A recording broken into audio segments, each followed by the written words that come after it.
ఇవన్నీ అయి ఉండేది కాదు, పోయేది కాదు. మస్తు మంది చూసినాం చరిత్రలో బైసాబ్, ఎంతమంది చూస్తే. ఇది నిన్ననే మోడీ గారు వచ్చి, మోడీ గారే స్వయంగా, అమిత్ షా గారే స్వయంగా ఈ రాష్ట్రానికి వచ్చి డబుల్ ఆర్ సరే ఏదో ట్యాక్స్, డబుల్ ఆర్ ట్యాక్స్ గురించి చెప్పండి. ఏం జరుగుతుందో మీకు అర్థం కావాలి. ఎంత వాళ్ళు ఆరు అన్నట్టున్నది. ఇక దొరకదో ఎప్పటి వరకు ఉంటామో తెలియదు, అంతా చదువుకుంటే పెట్టిండ్రు. తప్పు కాదు ఇది.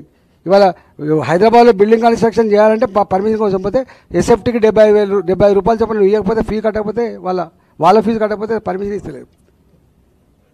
అతి తక్కువ కాలంలో అతి ఎక్కువ ఇల్లీగల్ డబ్బులు వసూలు చేసినటువంటి ప్రభుత్వంగా రేవంత్ రెడ్డి ప్రభుత్వం నిలిచింది. అతి తక్కువ కాలంలో ఇవాళ ప్రజల చేత చీకొట్టించుకునేటువంటి ముఖ్యమంత్రి ఎవరంటే వాళ్ళు రేవంత్ రెడ్డిగా నిలిచిపోయింది కదా.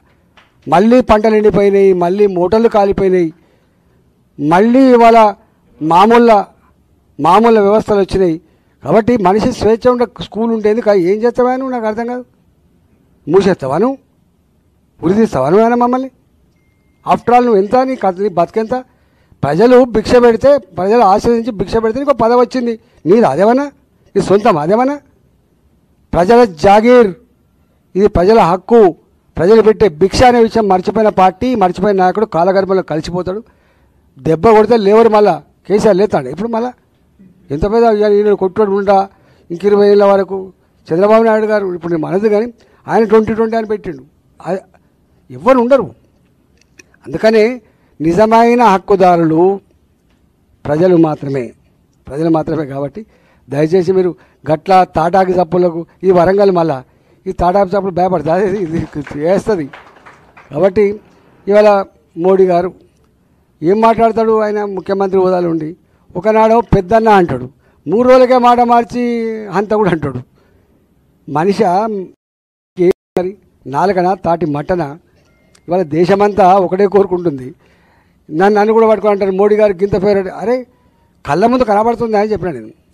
కళ్ళ ముందు ఎన్నడూ లేనటువంటి ప్రగతి కనబడతా ఉంది. కాబట్టి నేను ప్రత్యక్షంగా కరోనాలో వారు ఢిల్లీలో కాన్ఫరెన్స్లో ఉంటే నేను హైదరాబాద్ ఉండేది. నేను మా ముఖ్యమంత్రి గారు ఇక్కడ, అమిత్ షా గారు ఉన్న వారు అక్కడ ఉండేది. వారు 2 మాటలు చెప్పేది ఎప్పుడు, ఇంత కష్టకాలం వచ్చింది, ఇది పేద దేశం, మనకు డాక్టర్లు చక్కగా లేకపోయా, నర్సులు చక్కగా లేకపోయా, ఐసీయూ బెడ్లు చక్కగా లేకపోయా, ఉన్నంతలో ధైర్యం ఇచ్చి కాపాడమని చెప్తే మేము కరోనా కష్టకాలం ఏం చేసామో మాకెరక. వట్టిగా బాయ్ చెప్పి పేరు సంపాదించలే. ఒక థర్డ్ వరల్డ్ కంట్రీ భారత్ని ఏమంటారు ప్రపంచంలో? థర్డ్ వరల్డ్ కంట్రీ అంటారు. ఫస్ట్ వరల్డ్ కంట్రీ అంటే America, Russia. Second world countries అంటే యూరోప్ కంట్రీస్. పేద దేశాలు ఎవరంటే ఇగో భారత్, మన బంగ్లాదేశ్, నేపాల్, శ్రీలంక, గరీబ్ దేశాలు. గట్లాంటి థర్డ్ వరల్డ్ కంట్రీ అతి తక్కువ కాలంలో ఒక వ్యాక్సిన్ ప్రొడ్యూస్ చేసి మనకు మాత్రమే అందించకుండా ప్రపంచ పేద దేశాలకు అందించి ప్రపంచ ప్రజల మన్ననలు పొందిన దేశం భారతదేశం అనే విషయం మనం మర్చిపోవద్దు. That is Bharat today. ఇవాళ ఒకప్పుడు ఇదే అమెరికా మన